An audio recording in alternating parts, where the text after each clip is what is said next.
And good evening, good morning, good afternoon, good night, wherever you are in the world. Our time zones are all over the place. So, I always try to make sure I acknowledge everyone wherever we go. Today on the Broken Not Shattered, the BNS podcast, my guest is Karina Groombridge. She is in actually Canada. So we have another Canadian on our platform. Woo woo! So we're looking Whoop. forward to that. Hi, Karina. How are you? I'm good. How are you? Thank you so much for having me. Great. So the topic today is think big, win bigger, changing mindsets or creating a winner's mindset. Now, from what I've read about you, you are a seasoned business coach and a mindset coach. Can you please share with our international audience what that actually means? Yes. Okay. So I feel like business coach is probably a little more obvious to Yes, understand, right? yes, Like we're going to grow your business. that's correct. But when it comes to your mindset, so my belief is that your growth, your success, what you're going to build in your life boils down to what is going on in your head. And that is your mindset. That is. Say that again. Say that again. Slowly. I 100% believe what you just said.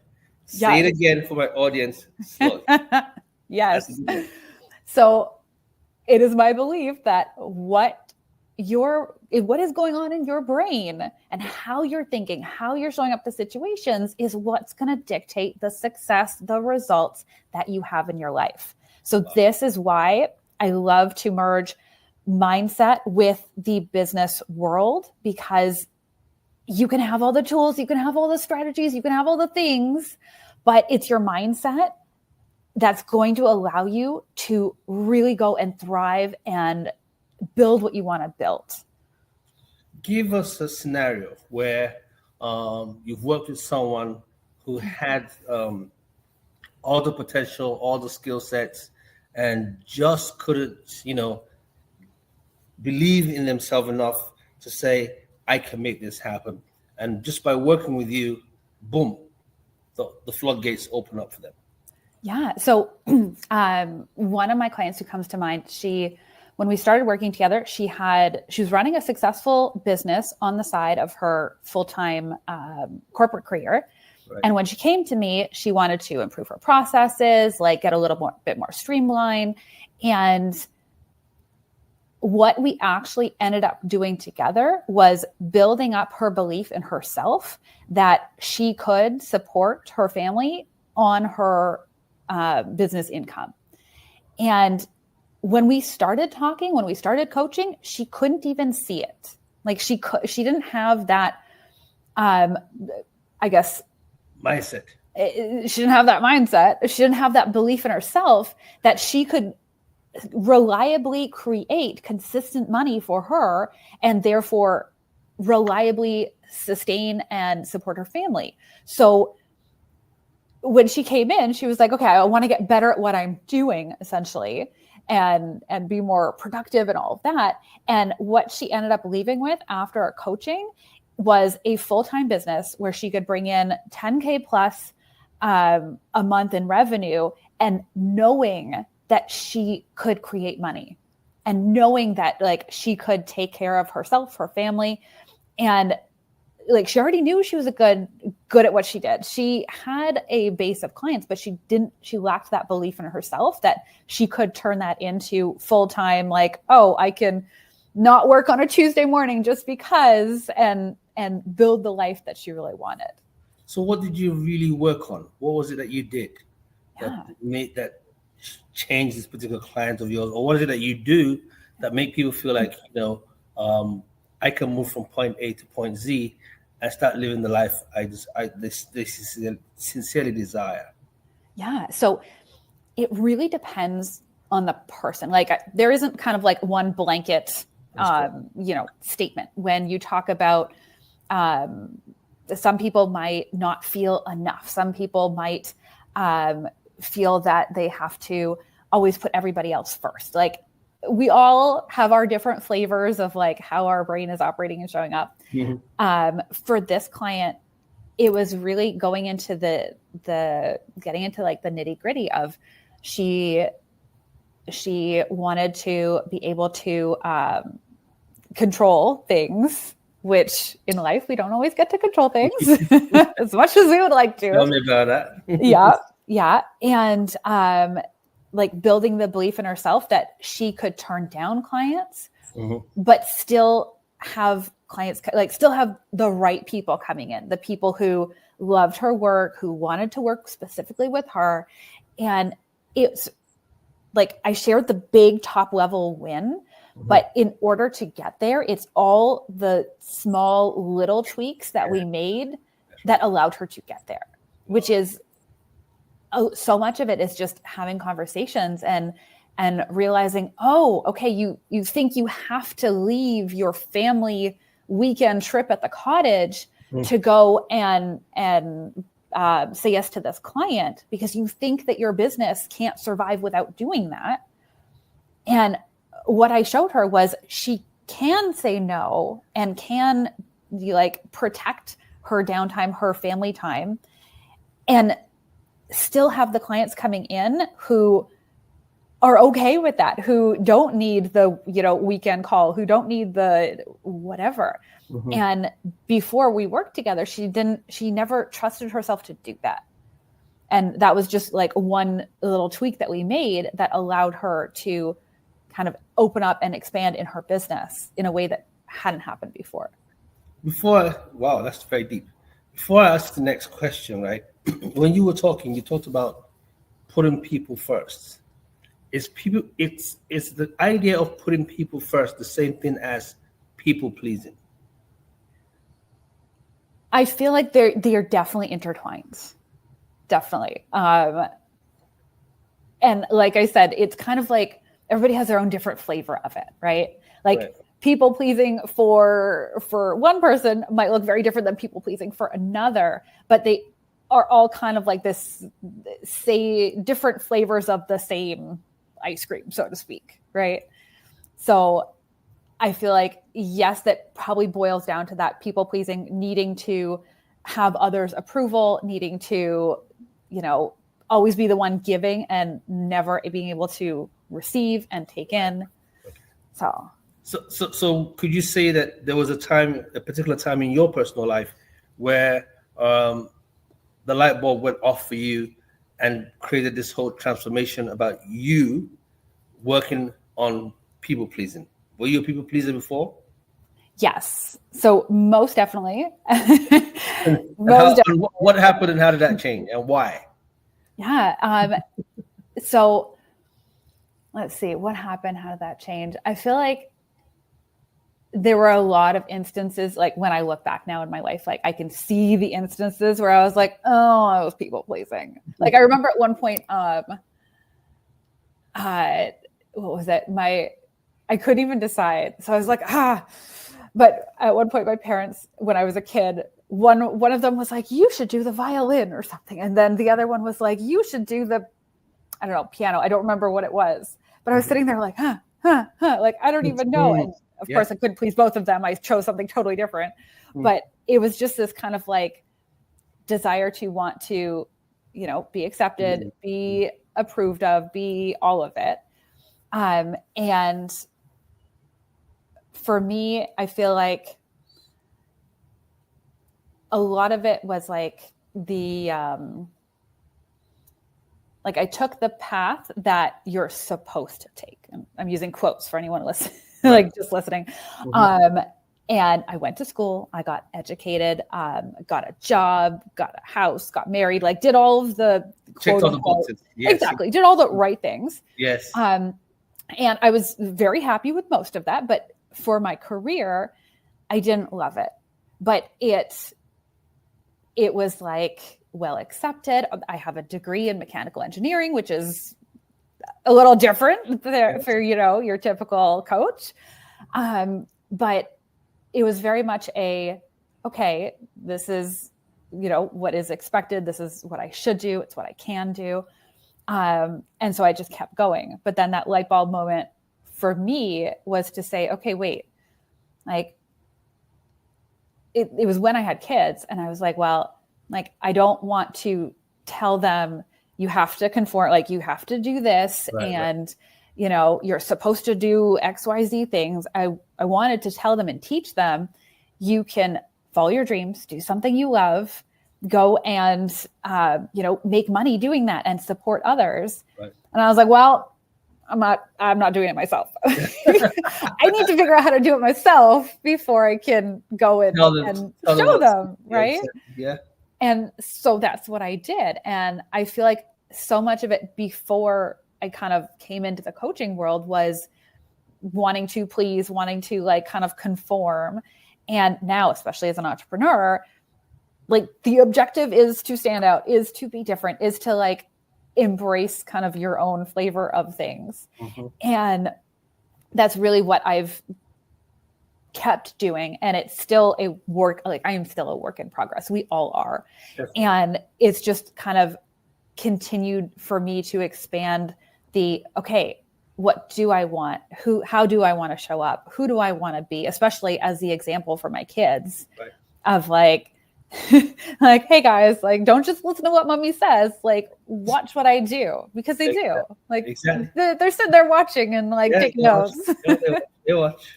Exactly. So are there any particular steps that you would say you took to enable you reclaim your power back and to now do what you personally desire?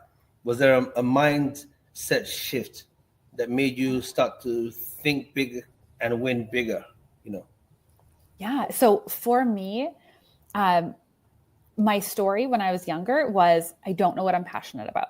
Right. So that was like literally everything when it came to, when you're a kid and people ask you, what do you want to do? And people are like, I want to be a doctor. I want to be a firefighter. I want to, I could never answer that. And I never really knew what I was passionate about. And the turning point, like that light bulb moment for me was after I had kids, and I had 3 of my kids very close in age. I kind of looked at them and was like, okay, I don't know, but I'm going to figure it out.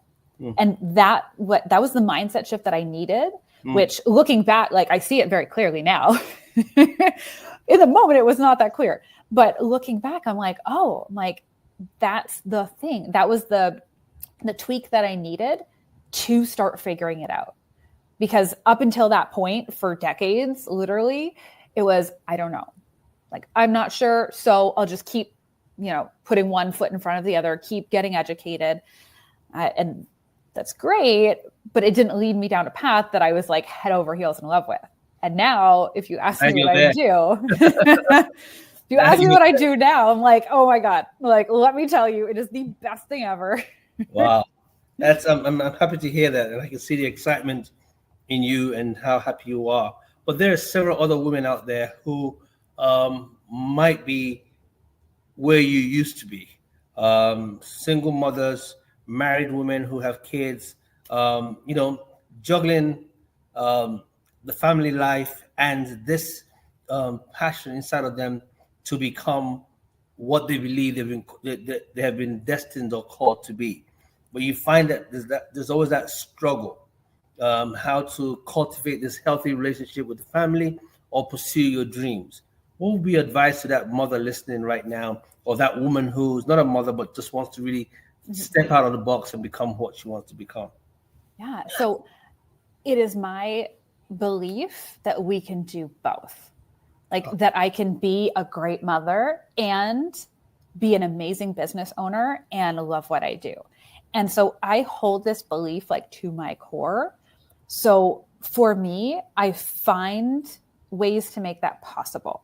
Okay. And sometimes that looks like, sometimes I'll go out to a networking event instead of putting the kids to bed.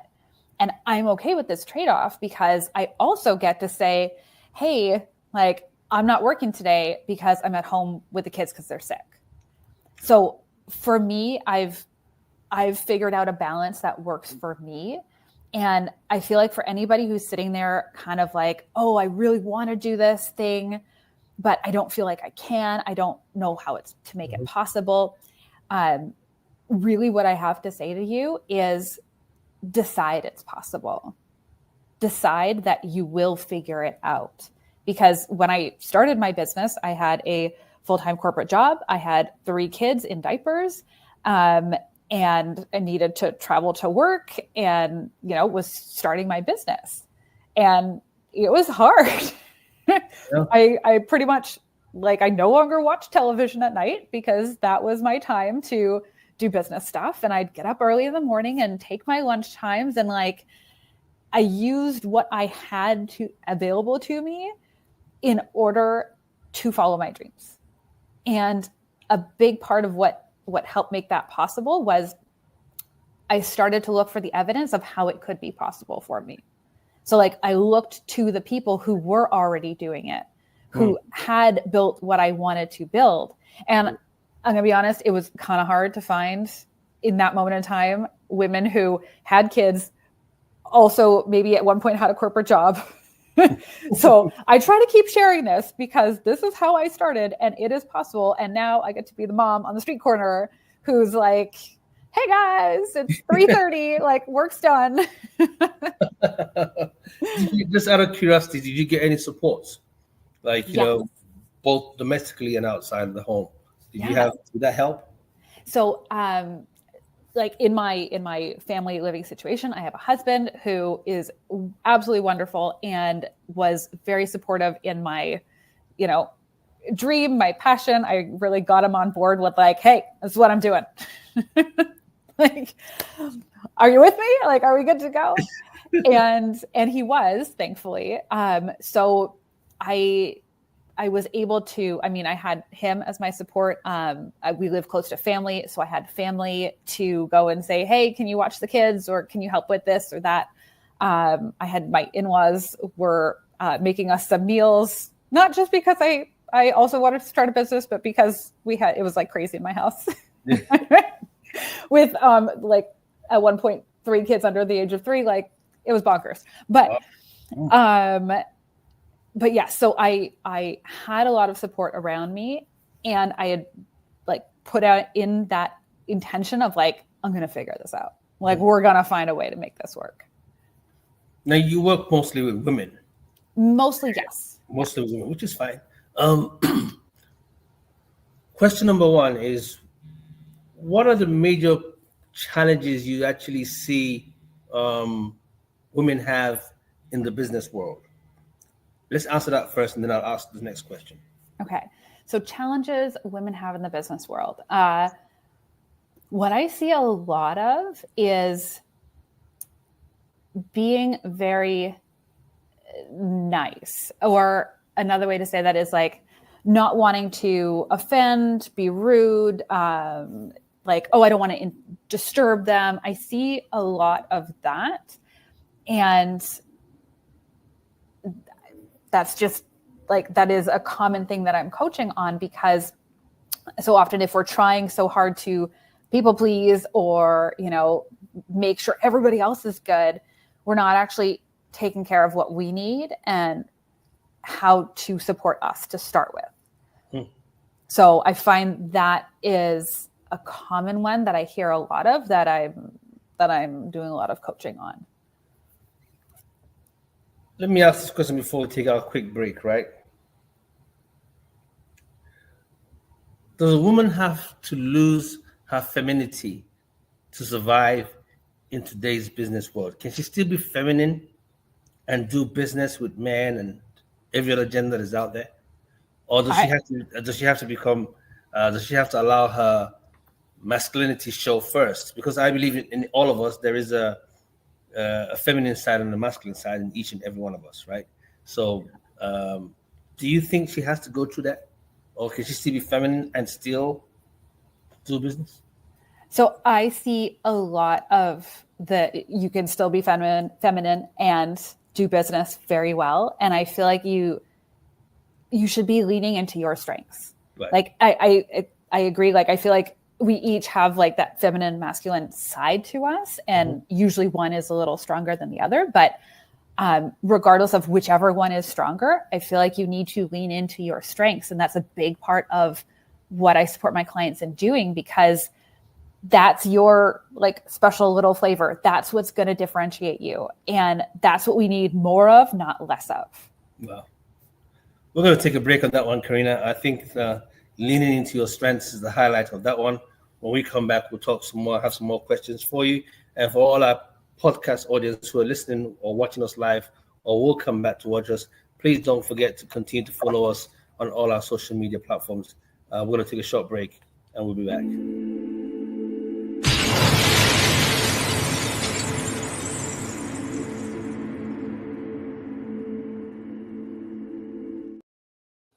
Back on the BNS podcast, my guest today from Canada is Karina Groombridge.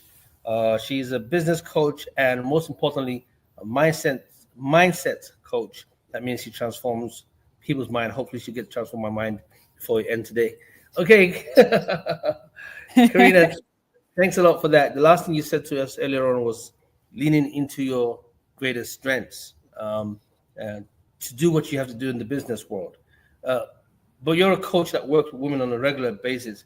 What mindset barriers do you see often that most women that you work with encounter with on a regular basis? What is the biggest mindset barrier that most women face? Yeah, I feel like there's several out there. One that I hear far too often is in regards to following up or sharing their message. So how this usually shows up is of the flavor of like, I don't want to bug them.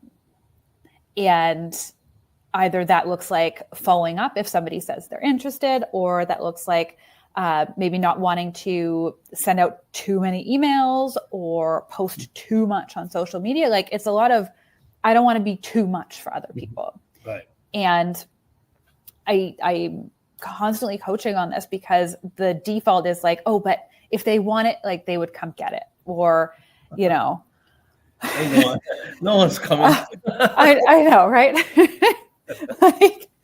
And the way that I love to see it, and this is a shift that I needed to make in myself, because I started with the same kind of mentality, and through coaching, through just being in this space, I really see it differently now. And what I want to offer to the audience is when we follow up, when we keep putting ourselves out there, this is in service to the people who want it, to the people who are your people. Like if somebody has reached out to you and said like, hey, I'm interested in what you do. Like, can you tell me more?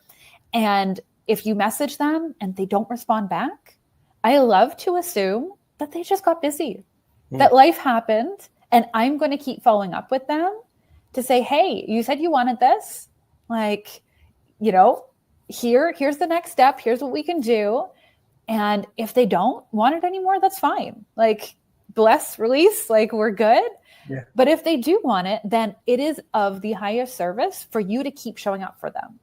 Wow. And this is, I feel like, a big thing that hurts a lot of women is they won't do that follow-up, and they're not seeing the same kind of results as the people who, like, this isn't even a thought in their head. It's like, yeah, of course, we're following up. This is just part of the process, and this is what we do. Yeah. So I feel like there's a big discrepancy there, and so much opportunity can be lost by just thinking like, oh, I'm being a bother. Like, you're actually not. So is there anything like too much social media, too much bothering? Is there anything like that in your world? Do you think that someone will say, oh, I'm putting too much of myself out there? I don't believe so. Okay. Like, as far as I'm concerned, absolutely not, because we need to see more of you. We need to see and hear more of what you have to say. And just knowing to your core that what you have to say has value and people want to hear it. Right. And they want to buy from you, support you, learn from you. And just holding that belief is going to have you showing up differently in your business, in your life, than having that thought of like, oh, but I don't want to bother them. Yeah, I struggled with that for quite a while. Actually, my Instagram handle is so private that it's just me, myself, and I. Right. This year, I actually launched. My team said, "Hey, we got to get you out there as a brand outside of what you do with the company and the podcast. We got to get you out there as a brand." I'm like, I'm cool. I don't want to be seen as too out there. And they said, "There's no such thing as too out there." For me, I was like, okay, these are all Gen Zs, because I don't hire people All my folks are all young people. Nice. In today's world, there's not like two out there. So we started my own Instagram called This Is Ike O. So I'm putting it out. This is my own plug. This is Ike O. Yeah, Nice. that's my Instagram. That's my new Instagram thing. And we hopefully they want people to see the other side of the human side of me. You know, me just being me, and then just creating that thing. And then, like you said, keep the message of what you do out there. Karina, thanks for that last one. Last question is, let me find someone just asked a question. Says, how do you personally define success, and what practices ensure that your business continues to align with your values? Yeah. Okay. Yeah. Someone just sent in a message, said, how do you define success, and what practices ensure that your business continues to align your values, your purpose, and your long-term vision? Yeah. So for me, I feel like success is a personal thing. Like you'll see a lot online where people will, flaunt the fancy cars or the jets or the big shiny things that maybe to some people is success. Yeah, right. To me, success in my life is being able to have the flexibility that allows me to support my family. That's correct. And success for me means the freedom to, be able to say, okay, a bill's come in and I'm good. Like I'm not stressing to pay it because I have the funds to pay it. And it's so basic. It's so simple, but for me, that is such success because like, this is what I want. And the fact that I've gone and created it, that now gets me to just keep moving forward and saying, okay, like what else would be really fun? Not as I need to have, but as like a luxurious, like cherry on top, like, oh, it'd be amazing to, take the whole family to, I don't know. Yes, right. Yeah. And that was part of our bucket list for, was it like last year or the year before? We all went to Disneyland. And I was like, oh my God, this is amazing. This is so fun. And I would say everyone should be defining success for what it looks like to them. And I mean, I work with a bunch of women, for so many women. It's like, I want to create my own wealth. I want to create my own time freedom. I want to be able to be there with my family. And this is their version of success. Yeah. And personally, I'm on board with that. Like, I love it. Yeah. And, if you love the yachts and the cars and that, that's great. Your thing. That's it. Yeah. That's your thing. Cool. Yeah. But everyone, like, I would encourage everyone to figure out, like, what does it actually look like for you? Because social media can kind of give us all these messages of like, oh, but it should be this. And, oh, but I should, have this perfect office or this perfect whatever. And what is it to you? Like, without all of the other exterior, things. For me, I think it was the ability to have options. Yes. Once I knew that I was in a place where I had options, I can choose to do this. Or say, no, I can choose to do that. I felt I was in a successful place. And I just kept on building on that, creating more options, creating more opportunities to give back, creating more opportunities, just you have options. And I think you can choose what you want to drive or what you don't want to drive. It's exactly. So those are the things that, for me, registered in the sense that, I have gotten to a successful and a more peaceful place in my own world. Oh, I love that. I love that. And I totally agree. Like my husband and I, last year we decided like, okay, cool. We want to invest in another business and start another business. And that was possible for us. Yes. And you're right. It's options. It's the ability to have that on the table. And if it doesn't feel like an option right now, how can you go and create it? Because I believe that whatever your dream is, whatever your thing is that you want to create, you can do that. That's true. I agree. I'll do a disservice to my audience, especially the ladies who listen to us, if I don't ask you this question, because I think you bet answer better than I can. Yes. A lot of women that I talk to who have what it takes to do well struggle with guilt. Mm-hmm. they struggle with guilt, the guilt of, I have to leave my kids. I'm not ready to, I didn't attend the PTA meeting. I didn't do this. I didn't do that. So they're struggling with the 24 hours a day. How to prioritize what is important with them. Some of them even put their own personal dreams aside and, just pour everything into the children, everything into the husband's career.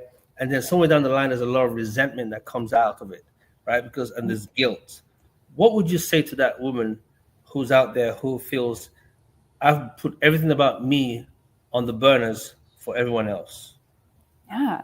So first, I would say you should reach out to me and hire me, because this is very much what I do and what I can help you with. And for me, I have figured, like, I've been in that place of holding a lot of the guilt, and I've been able to shift my mindset to this point of, I experience very little guilt. I don't want to say nothing, but incredibly little guilt, because of the way that I see how I operate, the way that I see my business, the way that I see my family. And it has truly supported me in being able to enjoy all the different aspects. Because when you're sitting there carrying around that guilt, like you said, like it could build into resentment if you're like, well, I'm helping this person and I'm doing this and I'm doing this for everybody else. Yeah. And I feel bad to do anything for myself. Then, eventually you're going to wake up and be like, oh, I haven't done that thing yet. I really wanted to. Right. And I think, like, you're the only person who can give that to yourself. And when we hold ourselves back with guilt, it's not serving you. Like, it doesn't help you to say, oh, but I feel so bad for leaving my kids. I'm not going to go on a vacation with my husband. Right. Like, okay, but what about your marriage? But what about your relationship with your husband? Yeah. And how amazing would it be for the kids to have a weekend at Nana and Grandpa's or with their friends? Mm-hmm. And that gets to be a super fun experience for them if you let it. That's true. And if you let guilt win, then, nothing changes. Nothing changes. Yeah. Wow. Well said. So how can people find you? Now you put it out there, she hire you. Where can they find you? Yes, you should totally hire me. I'm amazing at what I do, and we can have a lot of fun. But if you just want to come into my world, I would love for you to come into my world. You can find me on Instagram at Karina Groombridge Coaching. As well, I'm on Facebook. I have a website that is awful. I mean, whatever, it works. But more importantly, one thing that I wanted to share with the audience is I am releasing my very first podcast coming up January 27th. Hey. Yay! I can't wait. Awesome. And it is called You Are Your Biggest Asset. So I would love for you to come and follow along, because I am going to show you how you can go and grow and scale your business and your life, and how we're going to do that by taking care of your brain. Wow. What time does it air? What time does it? Oh my gosh. I don't even know. Okay, that's fine. So when you figure it out, send a message to my people, and I'll promise you I'll put it out there. Oh, thank you. Thank you. I like this. Yeah, sure. I like the sound of that. You are your biggest asset, and that's the truth. You are your big. I tell people that my background is HR from Middlesex University Business School back in the UK. So that's my strong background. I'm a people's person. People management, people advancement, people building capacity around people. But you are your greatest asset, and your people are your greatest asset. So at the end of the day, this would be an interesting podcast to actually follow and listen to. So just please share with me or my team whenever you get everything together, and we'll just push it out there on our platform. Amazing. All right? Thank you. Yeah, thank you. All right. Lastly, before we end up, Karina, look at the camera and tell your 18-year-old self who was stressing and bugging at that year because she didn't know what she wanted to do. What would you tell her now? What would I tell her? I'd tell her to trust herself. To just go do the thing. Trust yourself. Yeah. Wow. Yeah. Thank you so much for being our guest today. You are our first guest for 2025. So we wish you well in everything that you do. And hopefully We'll have you back again in the course of the year to tell us how things are going with the podcast and with the business. And to my audience, please follow her and support her in everything she does. In our famous 3 words, love, peace, and more grace. This year, all I want to tell my audience is take care of yourself and take care of others. See you sometime next week. Bye, Karina. Bye.